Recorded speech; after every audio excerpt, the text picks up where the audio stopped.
This story is titled, My Fiancée Pawned Her Engagement Ring to Fund a Girls' Trip with Her Friends. Hey everyone! Before we jump into today's video, I need your help. We've noticed the channel is losing some traction, and subscribing is one of the best ways you can support us. It's quick, free, and it helps us keep bringing you awesome content. Your support means the world. Let's keep this channel growing together. Thanks so much. Now let's start the video. Hey Reddit! This is my first time posting, but I don't know what else to do. I'm Mason, 32 male, and I've been engaged to Lauren, 29 female, for almost 2 years now. We've been together for 5 years, and until recently, I thought we had a pretty solid relationship. Now, I'm not so sure, and I feel like I'm losing my mind a little. A bit of context about me. I'm a mechanical engineer, but my real passion is woodworking. I started it as a hobby when I was younger, but over the years, it's become my escape from the daily grind. I love making things with my hands, furniture, carvings, and even jewelry. There's something satisfying about taking raw materials and turning them into something beautiful and functional. When it came time to propose to Lauren, I knew I didn't want to just walk into a store and buy a ring. That felt impersonal, you know? I wanted something meaningful, something that represented us. So, I decided to make the ring myself. I spent weeks designing it. A simple rose gold band with a sapphire in the center.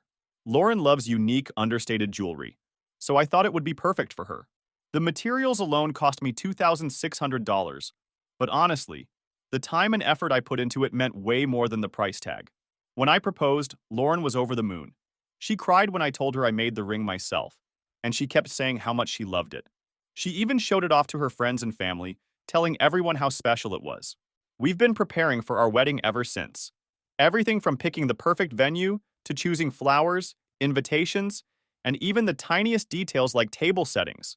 For the past 2 years, she's worn it every day, until about 3 weeks ago. I first noticed it when we were getting ready to go out for dinner. She wasn't wearing the ring, which was unusual. I didn't say anything at the time because I figured maybe she forgot to put it on or took it off while cleaning. But then I noticed it again the next day, and the day after that. I started paying attention, and it became clear that she wasn't wearing it at all anymore. I thought maybe something happened to it. Maybe it got damaged or lost, and she was too scared to tell me. So one night while we were sitting on the couch, I casually asked, "Hey, where's your ring? I haven't seen you wearing it lately." She looked at me for a second, then said, "Oh, I took it to the jeweler to get it cleaned." That answer didn't sit right with me.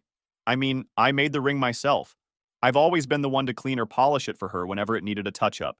She's never mentioned taking it to a jeweler before, and honestly, the idea of her doing that without telling me felt a little strange. But I didn't want to overthink it or seem controlling, so I just nodded and said, "Oh, okay." Still, something about it bugged me. A few days passed, and there was still no sign of the ring. I brought it up again, trying to sound casual. "So, when's your ring coming back from the jeweler?" She glanced at me and said, "It's taking a little longer than expected. They said they're busy." That answer only made me feel worse. What kind of jeweler takes this long to clean a ring? I've cleaned it myself before. It takes, what, 10 minutes? But I didn't push her on it. I told myself I was being paranoid and that there was probably a simple explanation. Maybe she just wanted to give me a break from maintaining it, or maybe I was reading too much into it. But as more time went by, I couldn't shake the feeling that something wasn't adding up. Every time I looked at her hand, it felt like a reminder that something was missing. Not just the ring, but the connection I thought we had. I started checking around the house, hoping maybe she'd just left it somewhere. I looked in her jewelry tray, on her nightstand, even in the kitchen where she sometimes takes her rings off while cooking. It wasn't anywhere. I thought about asking her again, but I didn't want to come across as obsessive. If there was something wrong, she'd tell me eventually. But at the same time, I couldn't shake the feeling that she was hiding something from me. I started questioning everything. Was I making a big deal out of nothing? Or was there something deeper going on? It's been 3 weeks now, and I still haven't seen the ring. Lauren acts like everything's fine, like there's nothing weird about this situation at all. But I can't ignore the nagging feeling in my gut. That ring wasn't just a piece of jewelry. It was a symbol of everything I thought we stood for. And now it's gone, and I don't know what to think. A few days later, while we were having dinner, Lauren casually said, "Oh, by the way, I'm going on a weekend trip with Kelly and Jenny. Just a little girl's getaway." She said it so casually, like it was no big deal, as if it was the most normal thing ever. I froze for a second, trying to process what she'd just said. "A trip? When did this come up?" I asked, keeping my voice as neutral as possible. Lauren shrugged and said, We've all been so stressed, and we just thought, why not take a weekend to relax? Nothing crazy, just some downtime at a cabin upstate. Now, here's the thing. Lauren and I have been saving money like crazy. Between wedding planning, trying to get a more reliable car, and a few unexpected expenses that came up earlier this year, we've been cutting back on pretty much everything. No vacations, no unnecessary purchases, and even skipping our usual date nights. This was something we both agreed on months ago, so I was confused hearing her talk about this trip that came from nowhere. I tried not to sound too alarmed. How long have you been planning this? Not long, she said, brushing it off. It's something Kelly suggested, and Jenny's on board. They really want me to come. We've all been stressed, and it's just a weekend. I think it'll be fun. It wasn't sitting right with me. How much is it going to cost? Lauren shrugged. Not much. We're splitting the cabin, and it's just a couple of days. It won't break the bank. Her answers were vague, and that only made me more uneasy. Where are you getting the money for this? We've been saving for months and agreed to put everything we could toward the wedding and the car. I tried to keep my tone even, but I couldn't hide my concern. She gave me a quick, don't worry about it. I've been saving up here and there, before going back to her phone. That answer didn't make sense. Lauren hadn't mentioned saving for anything like this before. We share a lot about our financial situation, and I couldn't think of a single time in the last few months when she talked about having extra money for something like a trip. But I didn't want to push it. Maybe she really had been saving, and I just didn't notice. I let the conversation drop, though something about it bugged me. The next evening, I came home from work, and Lauren was in our bedroom packing a bag. Seeing her folding clothes and carefully tucking away toiletries brought it all crashing back. This trip wasn't just an idea anymore, it was real, and she was leaving in a day or two. Still, I didn't want to press too hard and turn this into an argument. But the more I thought about it, the more the whole thing bugged me. Lauren wasn't one to make plans like this on a whim. And if she had been saving up, why didn't she mention it before? Something felt off. The next day, I decided to bring it up again. So, what's the plan for this trip? I asked, trying to sound casual. Are you guys splitting everything? It seems like it would add up. Gas, food, the cabin. Are you sure it's affordable? Lauren sighed, clearly irritated that I was still asking questions. I told you, it's all covered. Kelly found a great deal, and we're dividing the costs evenly. Even so, I said carefully, it's a trip. It's not just the cabin, right? Are you sure this is the right time for something like this? She rolled her eyes and tossed her phone on the couch. Mason, I've got it covered. Why are you acting like this is such a big deal? It's just a weekend. I need this. Her defensiveness only made me more uneasy. I'm just trying to understand, that's all, I said. We've been so tight with money, and this feels kind of sudden. Where's the money coming from? Her face changed for a split second, just enough for me to notice. It was like she wasn't sure how to answer. That hesitation made my stomach drop. Lauren, I said carefully, what's going on? She shifted uncomfortably, refusing to meet my eyes. I told you, she said after a moment. I've got it handled. You don't need to worry about it. That's not an answer, I said, my voice firmer now. We've been planning every penny we spend for months, and now you're suddenly pulling money out of nowhere for a trip. I'm not trying to start a fight, but I need to know, where did the money come from? She looked annoyed, like I was putting her on the spot for no reason. Fine, she said, throwing her hands up. If you must know, I pawned my ring, okay? That's where the money came from. I just stared at her, trying to process what she'd just said. What? You pawned your engagement ring? I asked, my voice quieter now. Why? Because I needed the money, she said, like it was the most obvious thing in the world. It's not gone forever. I'll get it back after the trip. I couldn't believe what I was hearing. My chest tightened as her words sank in, each one hitting harder than the last. She pawned the ring I made for her. A piece of myself I poured hours into crafting. Just to go on some stupid trip? Was this how little it meant to her? Was this how little I meant to her? Lauren, that ring wasn't just a piece of jewelry. I made that ring for you. I spent weeks on it because I wanted it to mean something. And you just pawned it without even telling me? My voice shook with anger. It's my ring, she said defensively. I didn't think I needed your permission to do what I want with it. Besides, it's not like I sold it. It's temporary. It's not about needing my permission, I said, trying to stay calm. It's about the fact that you made a huge decision, one that affects both of us, without even talking to me. That ring was supposed to symbolize our relationship, and you just got rid of it like it was nothing. I didn't get rid of it, she shot back. I'm getting it back. Why are you making such a big deal out of this? Her tone, her body language, Everything about her response made me feel like I was losing my mind. She didn't seem to understand or care what the ring meant to me. To her, it was just a means to an end. Lauren, I said finally, trying to sound as measured as I could, I don't think this is the right time for a trip. We're supposed to be saving, and pawning your ring to make it happen just feels wrong. I can't cancel now, she said, crossing her arms. I already told Kelly and Jenny I'm going. We've been planning this, and I need the break. At that point, I didn't see the point in saying anything else. I could have stopped her. I could have made it impossible for her to leave. But why bother if she couldn't even see the problem in the first place? The next morning, she packed her bags without a hint of hesitation and walked out the door like it was just another day. We'll talk when I get back, she tossed over her shoulder. I stood there, watching her go, knowing full well that any conversation we'd have after this wouldn't change a damn thing. But I also knew for sure that things won't be the same anymore. After she left, I just sat there like, what the hell just happened? She straight up told me she pawned the engagement ring I spent so much time and effort on, like it was nothing. Then went on a trip with her friends. Didn't ask, didn't give me a heads up, just dropped it on me like, oh, by the way. At first, I tried to let it go. I told myself it wasn't worth getting worked up over while she was gone. But the longer I sat there, the worse it felt. It wasn't even just about the ring or the trip anymore. It was the way she handled everything. Like my input didn't matter. Like I was just supposed to roll with it. The secrecy, the dismissiveness, the whole attitude, it felt so off. I spent the next hour just doom scrolling my phone, trying to distract myself, but it wasn't working. My brain kept circling back to her trip. Lauren's not usually this impulsive, and she's definitely not the type to jump on some last-minute plan without thinking it through. None of it made sense, especially since money's been tight lately. So I started digging. If she wasn't going to tell me what was really going on, I had to figure it out myself. I started with her friends, Kelly and Jenny. Look, I'll be honest, I've never been a fan of those two. They're the type who seem to live for drama and dumb decisions. From what I know, neither of them would ever willingly sign up for a quiet weekend getaway. Their version of a trip is loud clubs, bad choices, and regret-packed mornings. The idea that they were planning some peaceful cabin retreat? Yeah, not buying it.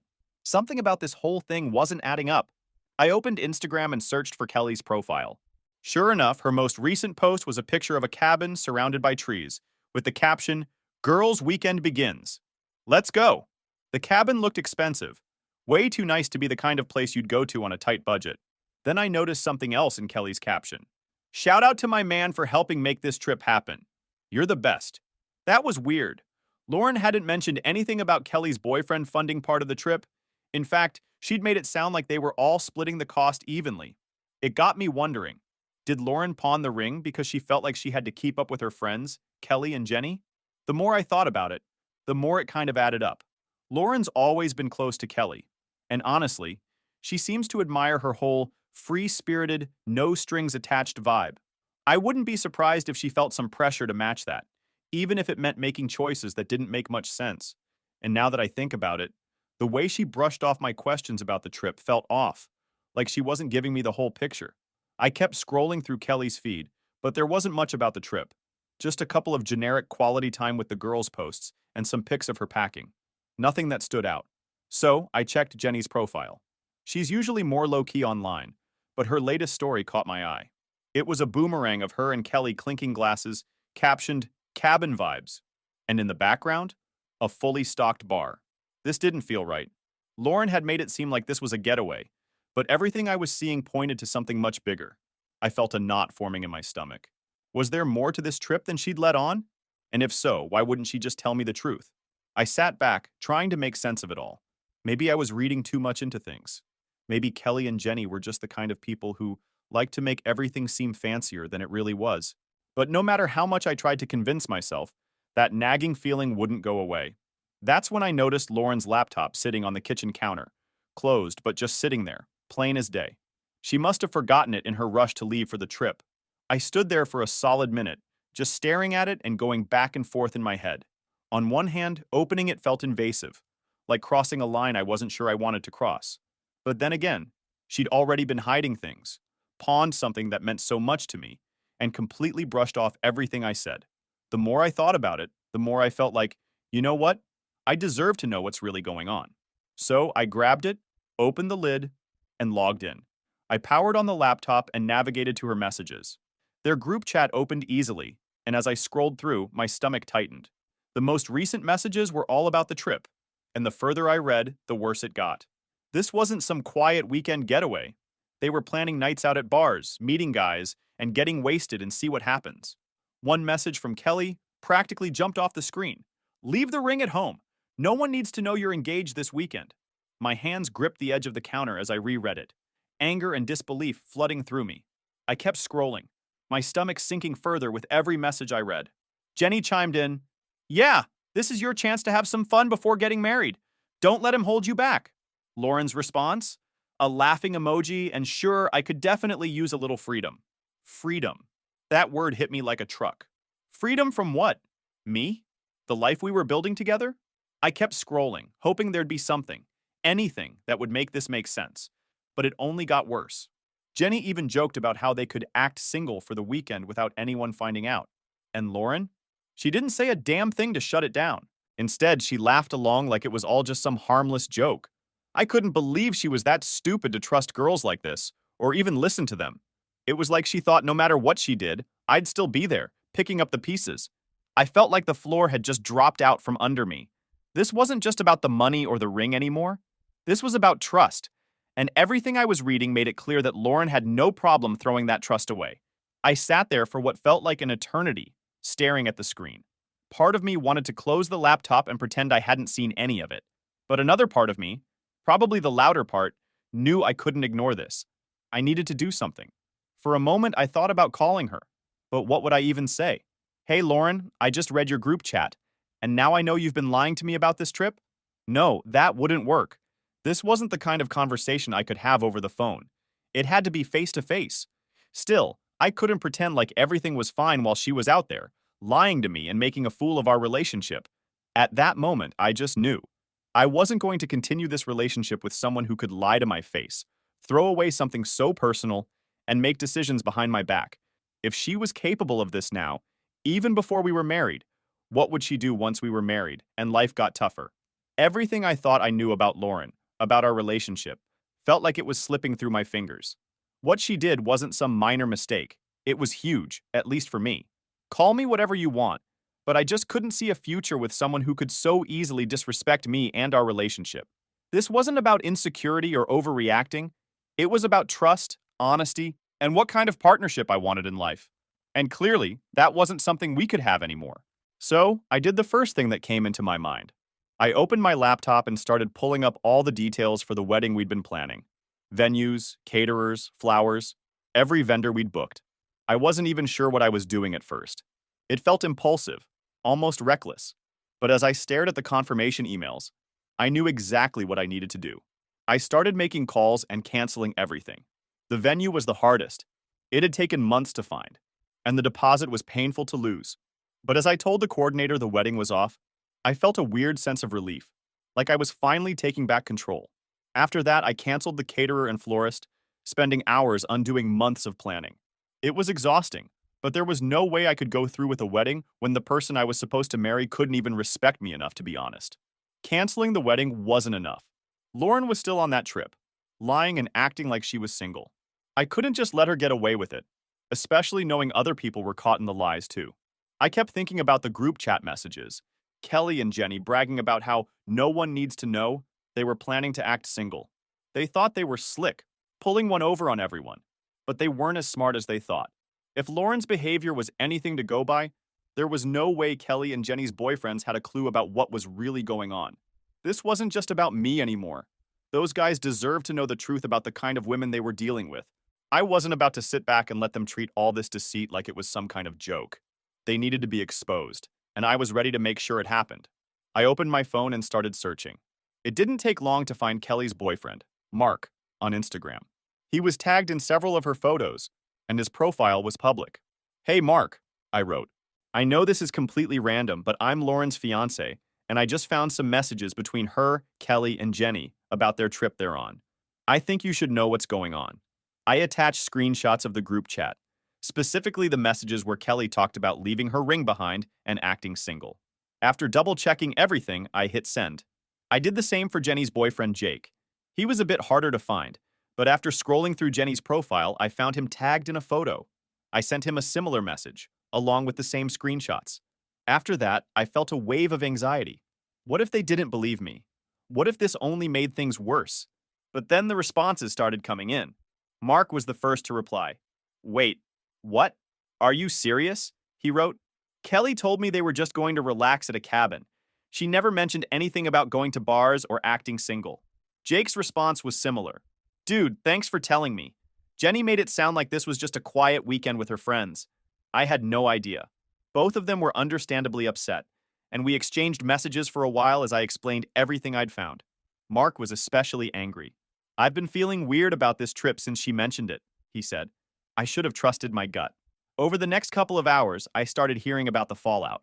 Mark messaged me again saying, It's been chaos, man. I confronted Kelly, and she tried to brush it off like it wasn't a big deal.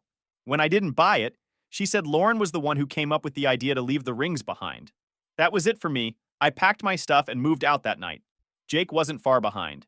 He texted, Jenny's been trying to spin the whole thing, saying it was just jokes, but I'm not buying it. I went to her parents' house to talk it out because she wouldn't even give me a straight answer. From what they told me, it was pure chaos. Kelly and Jenny turned on each other, trying to shift the blame, and Lauren wasn't off the hook either. Apparently, Kelly told Mark that Lauren had dragged them into this mess to make herself look better. By the time I finished talking to them, I felt a strange mix of emotions. It felt good to know I wasn't alone in this, that other people were just as blindsided as I was. But it was heartbreaking to see how much damage this trip had caused, not just to me, but to Mark and Jake as well. After that, I decided to just let it all go and focus on myself. I'd done what I could, and there was no point in obsessing over it anymore. I spent the day trying to get my head straight, cleaning up, taking Max for a walk, and avoiding anything that reminded me of Lauren. The house still felt weird, though. Too quiet, too empty. But I told myself it was better this way. I couldn't control what she'd done, but I could control how I moved forward. Then my phone buzzed. It was a text from Lauren. What's going on, Mason? Kelly said you messaged Mark. Why would you do that? I stared at the screen for a second, my stomach twisting, before tossing the phone aside. I wasn't about to let her drag me back into her mess. I stared at the screen for a moment, debating how to respond. I wasn't about to get into an argument over text. I texted back, We need to talk. Come back home so we can have a real conversation, face to face.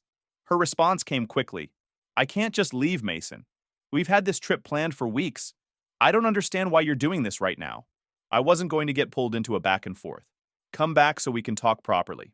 If not, don't expect to find me here when you get back. That's all I'm saying. No reply came after that. Whatever happened next, I knew things would never be the same anymore. She came back late the next day. I didn't even hear the door open at first, but her voice cut through the silence.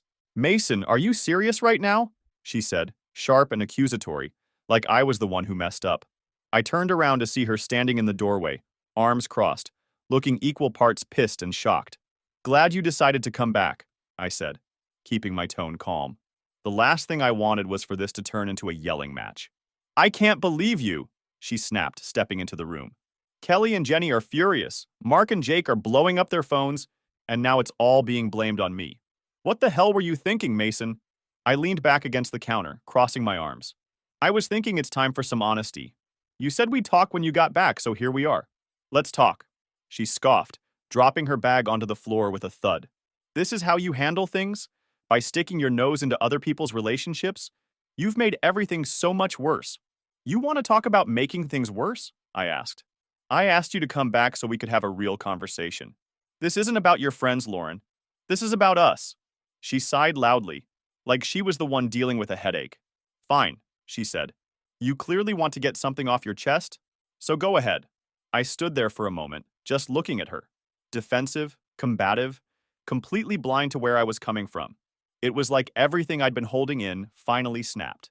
I feel like I don't even know who you are anymore, I said, my voice steady but sharp. You've been lying, keeping secrets, making decisions that affect both of us without a second thought, and when I try to bring it up, you act like I'm the problem. Her eyes narrowed. You're being ridiculous. I haven't lied to you about anything. I raised an eyebrow. Really? You didn't lie when you said this trip was just a relaxing getaway with your friends? You didn't lie by keeping me in the dark about how it was even paid for? She hesitated just for a second, before the attitude came right back.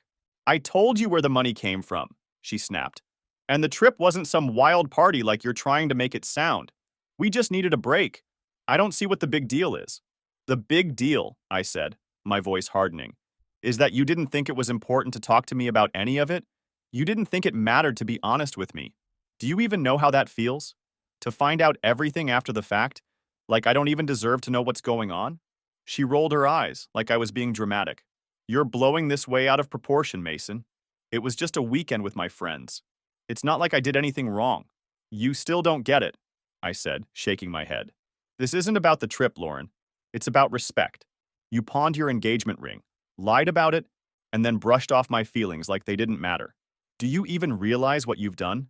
Her arms crossed tightly, her face hard and unbothered. It's just a ring, Mason. You're making this into something it's not. Those words hit harder than I thought they would. It's not just a ring, I said quietly. I made that ring for you. It wasn't just jewelry. It was supposed to mean something about us, about our future. And you treated it like it was nothing. She stared at me, her expression cold. Then, with the kind of tone that made me wonder if I ever really knew her, she said, if you're this obsessed with a piece of jewelry, maybe you need to rethink what marriage is supposed to mean. That cut deeper than anything else she'd said. I took a slow breath, steadying myself. You're right, Lauren. I do need to rethink this, because it's clear we don't see things the same way. Her eyes flickered for a second, caught off guard. What's that supposed to mean? It means this is over, I said firmly. I canceled the wedding. I'm done. You've shown me exactly how much this relationship means to you, and I'm not going to keep pretending everything's fine when it's not. Her jaw dropped. You canceled the wedding? Without even talking to me? I nodded, completely calm. I didn't think I needed your permission, I said, throwing her words right back at her. For a moment, she just stared at me, like she couldn't believe what she was hearing. Her mouth opened like she wanted to argue, but nothing came out. I didn't wait for her to find the words. I turned and walked away, leaving her standing there, stuck with the weight of what had just happened. And the next few days were honestly surreal. Lauren left the house, packed up her stuff, and dipped without saying where she was going. I didn't ask. Why would I? I was done chasing after her, or trying to figure out what was going on in her head. At first, it felt weird. The house was quieter, but also lighter, like I could actually breathe again. By the time a month had passed, I was starting to feel like myself again. But last week, I got a message from Lauren. Short and to the point. We need to talk. I stared at it for a while, debating if I should even bother responding. But the truth is, I didn't owe her a damn thing. Whatever she wanted to say wasn't going to change what happened, and it sure as hell wasn't going to change the fact that I was moving on. So I left it on read. That was the last I heard from her. And honestly, good riddance. Now let's talk about the ring. At first, I thought about just letting it go, but something kept gnawing at me. I couldn't stop thinking about how Lauren had pawned it without a second thought, like it didn't mean anything. I don't know if it was pride, anger, or just wanting to reclaim the thing I made with my own hands, but I decided to get it back. The problem? I had no clue which pawn shop she'd gone to. Did I text her? Hell nah. Instead, I started retracing steps. I knew Lauren wasn't the type to go out of her way for something like that. She was all about convenience. I made a list of shops near her usual routes, like places she passed on her way to work or the grocery store. I went to each one asking if they'd seen a custom rose gold ring with a sapphire. Most of them just gave me blank looks or said no. Finally, at one shop, the guy behind the counter asked, "Did it have an engraving inside? Something like initials or a date?" My heart dropped. I'd added a small engraving with our anniversary date. I nodded, and he pulled it out from behind the counter. Seeing it again hit me harder than I expected. It felt like reclaiming a part of myself that had been stolen. Once I had it back, I couldn't keep it around anymore. It still carried too much baggage, but at least now I got to decide what to do with it. So I sold it. Bittersweet as hell, but also freeing. The money I got went towards something I've wanted to do for years, but never felt like I could. Starting a personal project I'd been dreaming about. Putting that money into something I cared about felt like reclaiming a piece of myself. When Lauren found out I'd tracked down the ring and sold it, she called me furious. What the hell, Mason? That was my ring. You had no right to sell it. I simply told her I had every right. I made that ring, and you pawned it without even telling me. If it meant so little to you, why should you care what I did with it? She sputtered for a moment before switching tactics. I was going to get it back after the trip. You're so dramatic. I didn't bother arguing. The ring was mine to reclaim, and selling it felt like reclaiming myself. And yeah, that's where I'm at right now. If you're reading this and dealing with something similar, here's my advice. Trust your instincts. If something feels off, don't brush it aside. Don't stay in a situation just because you've already put in time or effort. It's not worth it. You deserve someone who respects you and values what you bring to the table, not someone who treats you like a backup plan. As for me, I'm still moving forward. Work's been good. I've got solid friends who've had my back through this. And for the first time in a long time, I feel like I'm on the right track. One step at a time. But it feels like the life I want to build is finally in reach.